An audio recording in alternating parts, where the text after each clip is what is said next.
এই সুন্দর গ্রামের দৃশ্যটি আঁকতে প্রথমে আমরা সাদা কাগজের ওপরে একটি সোজা দাগ আঁকব। এখান থেকে ঘরের চালা আঁকবো কীভাবে দেখলেই বুঝতে পারবেন। দেখতে পাচ্ছেন, আশা করছি এভাবেই আঁকলে আপনারা সহজেই সুন্দর করে ঘর আঁকতে পারবেন। একটা ঘর আঁকতে পারলে আরেকটা ঘর একই রকম করেই আঁকতে পারবেন। দেখুন, একই রকমেই আরেকটা ঘর আঁকলাম, কিন্তু আগের ঘর থেকে একটু ছোট করে আঁকলাম। এই দাগ থেকে সুন্দর দুইটা ঘর আঁকলাম, এটা একটি সহজ নিয়ম। ঘরের দরজা জানালাগুলো সহজেই আমি আঁকছি। আঁকার পর রাবার দিয়ে অপ্রয়োজনীয় দাগগুলো মিশে ফেলছি। এখন আমরা দুই পাশে দুইটা গাছ আঁকবো। গাছ আঁকতে হলে প্রথমে গাছের ডালপালাগুলো আঁকবো। গাছের ডালপালা এখানে 3টা ডাল আঁকবো এভাবে। এখন নিচের অংশে একটু ঘাস বা ঝাউ গাছ দিয়ে দিলাম। ওপরের অংশে আমরা গাছের পাতা আঁকবো এভাবে। দেখতে পাচ্ছেন, যেভাবে আঁকছি এভাবে আঁকলেই আপনাদের বা বাচ্চাদের আঁকতে বা বুঝতেও অনেক সহজ হবে। দৃশ্যটি আঁকবো এবং সহজ কৌশলে আপনাদেরকে রং করে দেখাবো। আশা করি আপনারা ভিডিওটি শেষ পর্যন্ত দেখবেন এবং শিখে ফেলবেন কিভাবে সহজেই এই দৃশ্যটি বা এই গ্রামের সুন্দর দৃশ্যটি আঁকা যায় এবং রং করা যায়। একই রকম করেই আমরা আরেকটি গাছ এই পাশে আঁকলাম। দুইটা কিন্তু একই রকম গাছ, ইচ্ছা মতো যতগুলো পাতা আপনি দিতে পারেন। এখন আমরা কি করব, এই দাগগুলো মিশে নেওয়ার পর এখানে একটি পুকুর আঁকবো। বাড়ির সামনে দেখতে পাচ্ছেন সুন্দর একটি পুকুরটাতে এগুলোতে রং করলে অনেক সুন্দর লাগবে। এখন আমরা দূরের গাছপালা, চোখ দিয়ে যেগুলো গ্রামের পাশের গ্রামের বা দূরের গ্রামের যে গাছপালা দেখা যায় ওপরে, সেই গাছপালা আঁকলাম।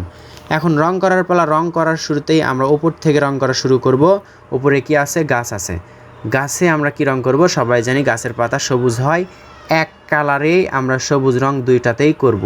একটু দ্রুত দেখানো হচ্ছে, আশা করছি আপনারা বুঝে নেবেন।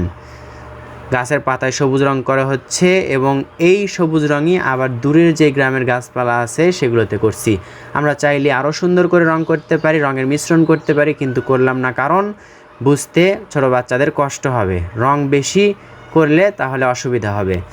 একই রং করার পর আমরা গাছে করছি কি রং? দেখতে পাচ্ছেন, খয়েরি রং। হালকা খয়েরি রংটা গাছে করব। গাছে করার পর সাইড দিয়ে বা পাশ দিয়ে দেখতে পাচ্ছেন আরও একটু গাঢ় খয়েরি রং করব। একটু কালচে খয়েরি এক পাশে করব, তাহলে আলো ছায়াটা সুন্দরভাবে বোঝা যাবে।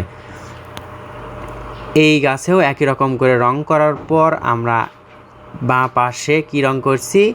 একটু গাঢ় খয়েরি রংটা করছি, একটু কালচে খয়েরির মতো রংটা, তাহলে গাছটা দেখতে সুন্দর লাগে। এখন আমরা ঘরের চালে কি রং করব? নিচের দিকে বেগুনি রং করব এবং ওপর দিকে কিছুটা হলুদ রং করব। আগে নিচের রংটা করে নিব, এরপর ওপরে করব।